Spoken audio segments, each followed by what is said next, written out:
And, you know, the sole purpose of what we do and what we're into, what we're about, is basically uncovering hidden truths that aren't made readily available for public scrutiny and disseminating that information. So you're going to give us some hidden truths today? That's why I'm here. Okay, sounds good to me. Good. Now, who, as I asked you earlier, who inspired you the most to get where you are now? That would have to be Dr. Malachi Z. York, who is the head of the Holy Tabernacle Ministries. All right, and so what I'm going to do is step back and let you tell us a couple of the hidden things that we see it every day and don't even know it's a hidden situation. Precisely. Oh. Precisely. Well, tell us about it. Okay, let's start with, for example, our foods. You know, most of the foods, again, that we eat that we think are healthy, in most cases, in actuality, aren't or is not healthy. But even with that, unfortunately, most people aren't as conscientious about the foods they're eating because they're just going on automatic. And then a lot of that, of course, has to do with the media influence, because you notice that they may be talking about a certain food, okay, we'll say pork, for example, and then they'll tell you how bad it is for you, that you shouldn't be eating pork. Then suddenly they tell you that it's good for you, okay? Then they recall it, and then they say, well, it's good for you, then it's bad for you, it's good for you. So then you ask yourself, well, which is it? So the conclusion that you ultimately come to, for the most part, is, well, damned if I do, damned if I don't, so I may as well just go ahead and do it. And then, of course, there's that whole ideology of, well, I'm going to die anyway, all right? But the thing is that because of misinformation and the information that we haven't been getting correctly is, you know, we have been brainwashed to thinking by way of this misinformation that, yeah, well, we are going to die. Or, for example, that when you reach a certain age, all right, certain things begin to happen, certain ailments, certain diseases set in, that, well, that's just normal at age 60 or 70 or whatever the case might be, you know, and that is so false. I mean, we talk about the many fallacies. That is so false, it's not even funny. Now, let's talk about the healthy foods, okay? Like they say to eat plenty vegetables and fruits and all of these things that are really, really good for you. Now, they are to an extent, but the important thing is that you got to know what to eat, how to eat it, when to eat it, and if, in fact, it is within the cycle, okay? Because everything is about cycles, even down to you going to sleep, waking up, okay, day, night, night, day, okay? That you should be eating certain foods at certain times, okay? Because you have to understand that your body, okay, works accordingly with those particular foods at those particular times. And if it's not in its proper cycle, consequently, what's going to happen is that it's going to cause chemical imbalances, okay? And the food itself, as we know, is chemically altered or imbalanced quite simply because of the hybridization, okay? We're talking about, this is why it's important for our people to really learn and understand, comprehend industrial hybridization, or industrial agriculture rather, and the fact that it does involve, you know, cross-breeding of fruits and so forth. I mean, now it's gotten to the point where they're cross-breeding human beings, okay? But staying with the food for a minute, like I said, the hybridization is based upon the mixing or cross-breeding of foods with certain acid levels, because each food has its own acid level, okay? And then when we begin cross-breeding these foods, what happens is that there's an imbalance in the acid level. So consequently, what happens is that when you intake the food, consume it, what is happening is that it's causing, as we know, acid does what? It burns, right? Okay, fine. So if it burns, that means that ultimately it's burning or destroying cells and tissues, okay, on a cellular level, right? So this is very, very important that we be mindful of that. Most of the foods that we eat contain high amounts of sugar, okay, which sugar forms mucus, okay, which ultimately clogs the system, and in it clogging the system, it goes to those areas that are weakest, okay? We're talking about, for example, a chain that has a weak link. It's going to go right to that weak link, all right, and create the disease, or as some people say, dis-ease, all right? And then what happens is that hey, here's where you have your deficiencies, okay, and your diseases, which ultimately, of course, lead to death. And this does not have to happen if we are being more mindful or conscious of what we're eating and stop being programmed or told what to do, when to eat, how to pray, how to sit, how to do all of these things that, you know, if we go back to our ancient ancestors in Africa and in Kemet, all right, they had a system in terms of, you know, how to do these things without, again, having to be told, all right? Why is it that today, all right, that we have to be told how to do everything and when to do it? So we really need to be conditioning ourselves and doing the necessary research, because understand that the information is made available for us. It's there for us to research, even though, yes, there's a lot of misinformation, but the thing about what these power elite structures do is that they give you the information, but the problem is that we don't research and we don't read, okay? One of the best ways to hide something, as we know, is by putting it in the form of a book. Just like when a bill is passed, people don't read the bills. They know that, okay, the bill is 366, 400 pages long, all right? And for the most part, they know that you're not going to read it. So I say all of that just to say that you got to really be mindful of what it is you're eating, read the ingredients, know what it is, do the necessary research. If it involves, you know, scientific research, whatever, this is what you must do, okay? For example, like, well, I'm going to go get some fruit. I call myself eating healthy. Going to get some seedless grapes somebody asked me to get earlier today for them. Now, anything that don't have seeds ain't real. I mean, we know this, okay? So that we know this, we need to begin practicing it, putting it into practice, okay? And stop dealing with this whole, again, ideology of, well, like people who smoke cigarettes. Well, yeah, I know it's bad for me, but, you know, what the hell? You know, I'm going to do it anyway. That's really, for lack of a better term, it's a part of the spell that we've been under for the last God knows how many years. And every time we do these things, we're only reinforcing that spell, okay? So we've got to begin breaking the spell by retraining ourselves, okay, and really looking at what has been done in terms of the silent weapons technology. This is actually a silent sort of weapons technology that's been used against us. That it's so interesting that to a point they only have to do but so much, but because of how we've been trained or conditioned, we are actually eliminating ourselves. So they don't really have to do it, okay? And this is the sad thing. This is really, really the sad thing. Even when you look at carrots, for example, carrots aren't healthy, although people think they are healthy because, well, you know, they contain vitamin A and beta-carotene and all of this for the eyes, and it fights cancer. Now, think about it. We know that, or we now know, based upon research, that carrots are not real, okay? Or they're not natural. When I say real, I mean natural. They were actually created in labs. And not to mention, they contain carbonic acids, which form protoplasmic poisons, okay, which ultimately bind with the toxic levels in the body or forms high levels of toxicity. And now we know what happens when we have high levels of toxicity in our bodies.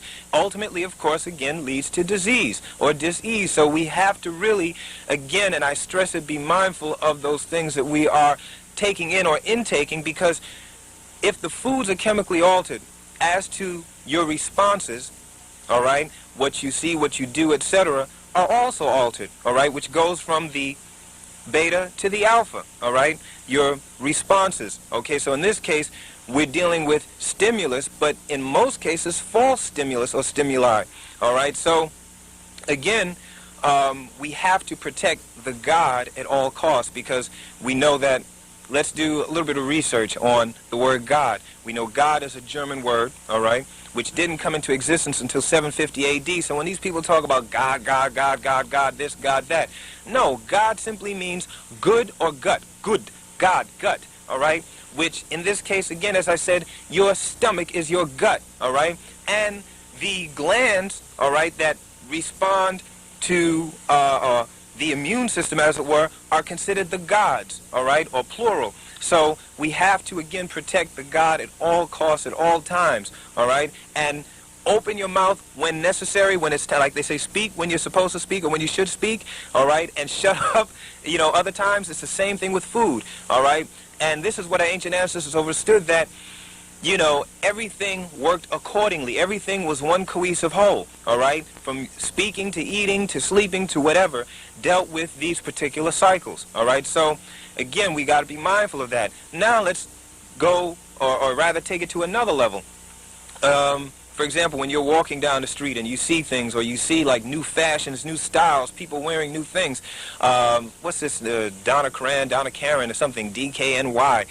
People, oh yeah, I've got the new DKNY, I got the new Tommy Hilfiger and all of this, or the Nautica, all right? I mean, come on.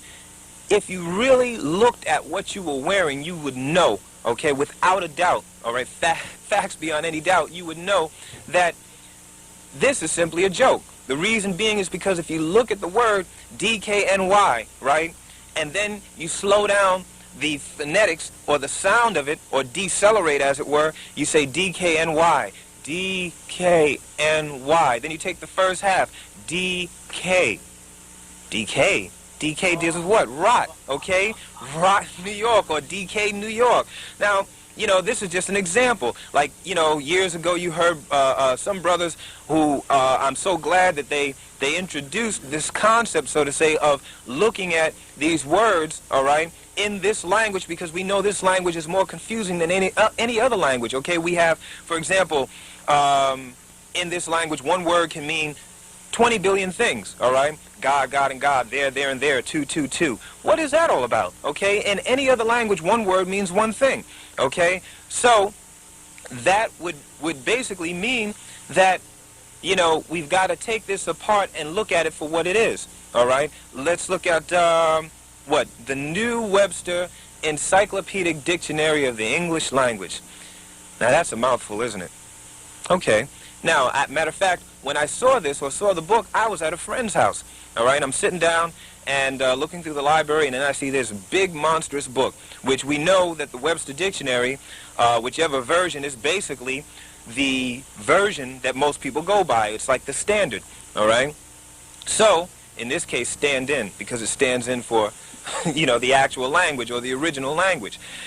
But let's look at the word. Webster, okay? Let's take the second half, S-T-E-R. S-T-E-R, all right? Stir is also steer. Stir as in to stir or mix up. Then you have S-T-E-E-R, okay? And steer deals with what? Like you're steering, you're driving, so you're steering, but what are you steering and who are you steering? You're steering the masses toward what? The web, to be caught, right? Then you have encyclopedia. Then end cycle, all right? You see the word is in end cycle. So you're ending what kind of cycle? The O. Encyclopedia has an O, does it not? Okay, so you're ending the O cycle. The O cycle represents what? So-called universal, but in this case omniversal cycle, which is our cycle or the sun cycle. So they must end the cycle at all costs. By way of what? By steering us toward the web, and by way of the so-called diction or dictionary or dictate, all right? But the diction would be what? It would be false diction, all right? So we have false diction. We're caught in the web by false diction or of the English language, and language in this case is gauging your landing, all right? So this is just another example of looking at the language for what it is, all right? Now, you may say, well, that sounds awfully confusing, or I really don't have time to really look, and that's the problem.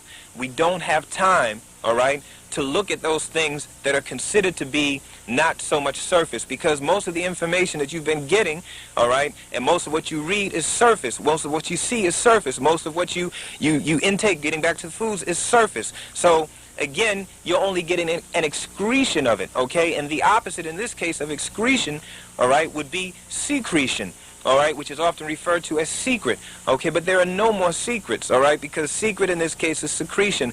And as I said before, getting back to the foods, everything deals with secretion because your body secretes certain hormones at certain times of the year, all right? So it's very, very important to be mindful of the symbiology, symbolism in general, and how it ultimately affects you, all right? I mean, I can go on and on all day with this in terms of the symbolism. You know, matter of fact, and I just got to say this, I was walking down 42nd Street, Times Square area, and this, oh man, if you've been down there lately, you can see that it's not the 42nd Street that you remember, because it's like they call themselves cleaning it up and all of that. And I understand about the so-called, you know, sexual thing that was going on there, and that it's not so much good for image. But ask yourself a question: what is image? Okay, image is like they say, image is nothing, because, or is it everything? Because based upon certain things we do in our society, image is everything, and then at other times it's nothing. So which is it? All right. But in this case, we're going back to, as I said, 42nd Street. I'm walking down the street, and then I see, what's this, the new Victoria Theater. The Victoria Theater, you have the V logo that they're using. Now, if you remember, about 12 years ago, there was a series that came out called V, or Visitors, which, when they took their skin off their face, they were reptilian beings, all right? But more importantly, they're telling you that the victory is won, or the victory is now, okay, because new is now, all right? So now is the victory, and then you have VIC. VIC is what? Vic, but phonetically it's vice, all right? So what was 42nd Street known for? It was known for its sexual vices, all right? So the sexual vices, in this case, dealt with what? The theater, Victoria Theater, and you have the terror, or the victory after the terror, okay? Then you have V, which is also short for what? Vatican, and then Rome, but that's a whole nother lecture. I can get into that. But basically what they're saying is that 42nd Street is considered to be the nucleus of New York, right? And New York is considered to be the nucleus, or rather the pulse, rather, of America. And America is the pulse for every other country, or sets the standard or tone for every other country. So we're looking at the pulse. And then it says, well, all trains lead to victory. All trains lead to victory. That means what? The 1, 2, 3, 4, 5, A, B, C, D, whatever other train, whatever train you can think of goes to 42nd Street, which is the nucleus. And so symbolically what it's saying is that, and it's not so much, it's not trains, all trains lead to victory, it's all strains lead to victory, because they're telling you it is what? Sexual vices, vice, okay, then you have what? Viruses like AIDS, then you have Ebola and all of these other so-called viruses in this germ warfare, or genocide, or genocide, or destruction of the gene. So they're telling you very simply that all strains lead to 42nd Street, or the nucleus. And what would be representative of the nucleus in this case would be us, all right, or would be the original man, all right, not mankind but the original man, which is, for all intent and purpose, the black man, or the Nubian, or new being, or whatever other term you want to use. Okay, so again, we've got to really, really open our eyes. Okay, talk about having clairvoyance, or using our higher senses, okay, which at one time we had 9 senses opposed to the 5 that we're using. But more importantly, to activate, or learn how to activate the third eye, or what they call the pineal gland, okay, which is supposedly connected to the chakras. Now, that's another thing, not getting off into a different tangent, but to make my point. Chakras, you hear all of this about chakras and spirituality and all of this. First of all, chakra is not even what most of us think it is. Chakra deals with, which they say is aligned along the vertebrae of the body, or the back, the spinal cord. You know what chakras are? Chakras simply mean what? Shock absorbers. That's all it is, okay? Now, the so-called energies that they're referring to as the chakras, all right, are really portals, all right, because this gets back to the ancient science and Kemet, right, that we were actually masters of all time, because Kemet basically meant the meeting of, or converging of lines, or the meeting and moving of genes in time. Okay, this is where we get progenitor from. Progenitor from progenitor comes Egypt, or the word Egypt, because we were what? The prototype.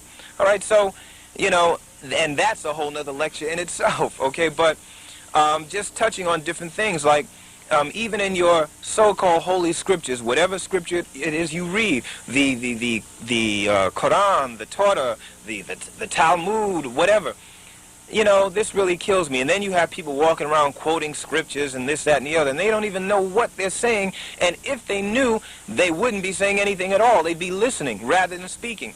You know, as a matter of fact, let's talk about your scriptures. Let's talk about, like, the New Testament, which was what? Matthew, Mark, Luke, and John, which were the first 4 books. It's not New Testament, okay, in that manner, or the so-called 4 books. It's really Mark, Luke, Matthew, and John. The reason being is because it dealt with a certain science or mathematics. This is why we talk about our science being supreme science and mathematics. Okay, now, if you're going to talk it, that means you got to live it, and you have to know it, okay, and know it to live it, right? So Matthew, right, in this case, is not where it's supposed to be, like I said. So it's mark. To mark something means you must start, right, to mark your spot. Then you have Luke. Luke simply means to look. All right, we're talking about phonetics and understanding the language, because even before I go on, you've got to understand that in this language, which I said before is most confusing, or confusing more so than any other language, is that you've been getting incomplete expressions.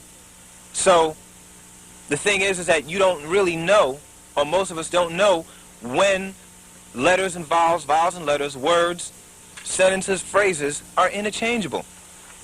So the rules and regulations by which you've learned, or rules that you've learned the language, in reality are just the opposite, because on the whole, all right, what these so-called, shall we say, programmers have done, and whatever term or name you want to use, Illuminati, etc., it's not even that. It's not Illuminati. Illuminati was simply a code name, but I don't want to even get off into that.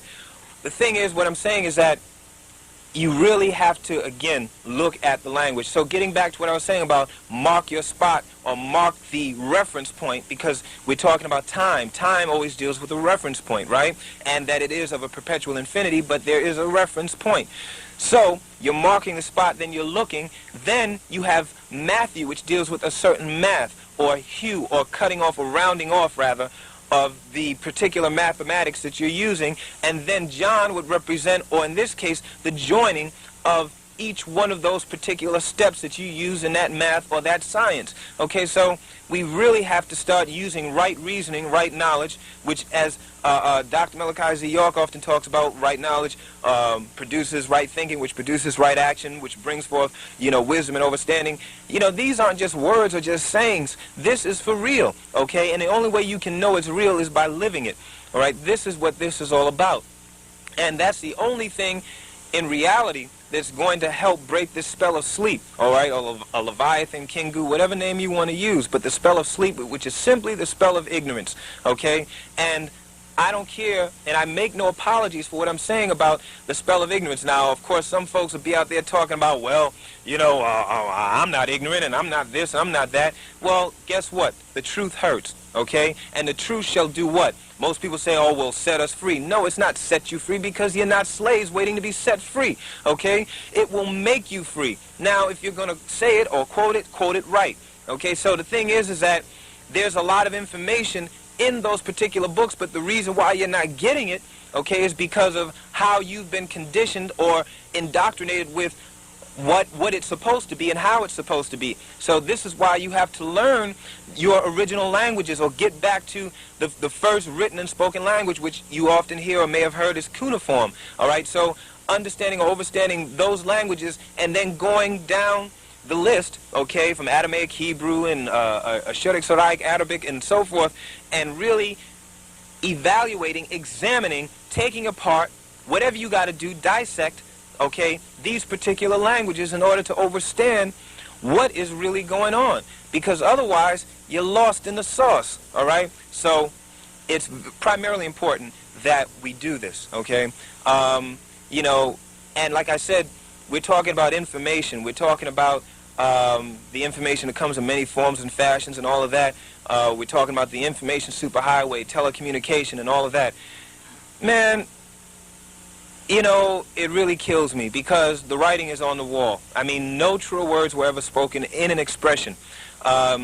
Like when you walk down the street and you want to contact somebody, how would you do that? Well, my mom is at home. I need to do what? I have to call her, right? And to call her, you got to do what? You got to use the phone. But did you ever look at the phone? Did you ever look at what you were making that call on, all right? Now, think about it. Now, at one time we had, I don't know, what was it, Bell Communication, we had Bell Telephone, or it's so many different names now, but now it's supposedly 9X, okay? Now, 9X, again, let's go back to the etymological meaning of words, or the etymology, etc., and you look at 9. 9 is spelled how? N-I-N-E, but in this case, N-Y-N-E, which is 9, no, naught, nothing, okay? Nothing, so where does that come from? Is that not also a German word? 9, 9, then you have EX. X represents what? Like X marks the spot, all right? But in this case, EX is short for exit. So they're telling you in the age of telecommunication, if you need help, what do? You pick up a phone and call for help. But that doesn't make any sense if the sign or the name is saying no exit. I wonder what that could mean. So the irony is that in the age of telecommunication, you need to call and get help, but at the same time, there will be no exit, and there won't be anyone you can call to help, for help rather. Okay, so again, you know, we're doing things on automatic. We're not really paying attention. We got to wake up. I mean, like Spike Lee often says, wake up, wake up. We got to wake up and pay attention, all right, to what is in front of our eyes. And this is part of the tricknology. Part of the tricknology is that they show you everything they're doing, okay, because they have an obsessive propensity, if you will, for being braggadocious. So much so that they can say, look, these fools are so dumb. I mean, that we can put it in their face and they still won't know. And guess what? In most cases, we don't. All right, so even down to the movies. When you go to the movies and you're watching something on the screen, right? And even down to, what's this last movie? One of the later movies that came out, Mortal Kombat, that came out, I think, the end of '95 or so. I mean, they're revealing so much of the high sciences in there that it's not even funny. I mean, because you think of it as a stupid karate flick, okay?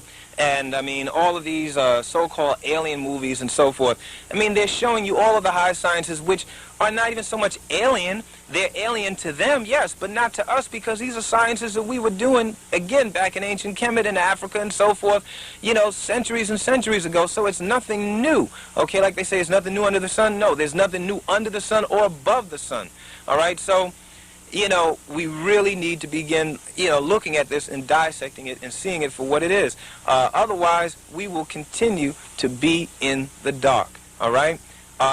So please, I implore, I beg that you do the necessary research and, again, just look in front of your eyes. Thank you. You mentioned earlier about the strands. You said we're using 5. And there were altogether 12, I think you said? Oh, no, you said... the 9 senses? Yeah, and we have a Dr. Blair here who's come and told us, and I want you to differentiate, because no one person has all the truth. What 5 are you referring to? And you said it was 9 all total. Now, he says 2 were using, and there were 12 altogether. So explain that from where you're coming from. Well, basically, where I'm coming from is that, and that's interesting that you would say 12,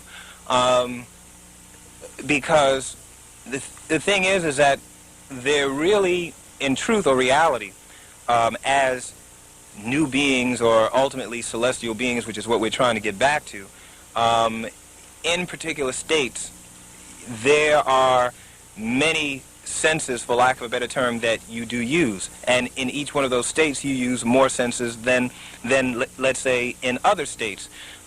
In this particular state, we're using basically just the 5. All right. Now, when I say 9, meaning 9 that manifests itself in the physical, all right, was that opposed to the 5 senses. Like I said, we had psychometry, telepathy, clairvoyance, and intuition, which were some of the other senses we use, corresponding with the very follicles of the hair, okay, which they refer to as ether 9, etc., okay, which are little coils or springs. But more importantly, or just as important, shall I say, is that it corresponds across the board, meaning that if you look at what they call a science of 19, science of 19, it's not 19 because there's no such number as 10. Okay, there's 9.1 and then reset. Okay, so you have 9, 10, 19, 9, 10, 19. Okay, which is 9.1, which in this case is element 9. Element 9 would be referred to as, now you've been hearing a lot of people talk about Francis Cresswell saying, Richard King and so forth, melanin, melanin, melanine, 9. But you don't need the E on the end. Okay, this is what I'm talking about the language again. All right, so melanin was just a code name for element 9, which corresponded with all of the other things which were significant in our science, because 9 was that which represented us in terms of the composition of gases that simply made us who we are, you know. So that's why I talk about the 9 senses. Now, like I said, in the other states, there are many other senses that aren't even per se labeled as senses because they're beyond the comprehension of being labeled for the most part, okay, in the etheric states or in any of the other states. But you know, basically, from where we are and what we're trying to achieve or get to in this particular state is being able to have recall, okay, or total recall, as in the movie with Arnold Schwarzenegger. And interestingly enough, the man's on Mars. And, I mean, like I said, the movies are telling you so much. This guy basically represented, in this case, us. A person who, for the most part, lived a particular way, life, or whatever, and then his memory was zapped. He couldn't remember what the heck was going on, and all through the movie, or the basis of the movie was about having total recall. In this case, that represents us. And where did it take place? On Mars, okay? Mars, now you hear a lot about Mars and the face of Mars, and the Sphinx and all of these things that they're discovering on Mars. Well, basically, that was, again, one of the birth planets, all right, which aligned with the particular monuments or pyramids, etc., that you have here on planet Earth, all right? So that would basically encompass, for the most part, or detail some of what the 9 or the 9 senses is about.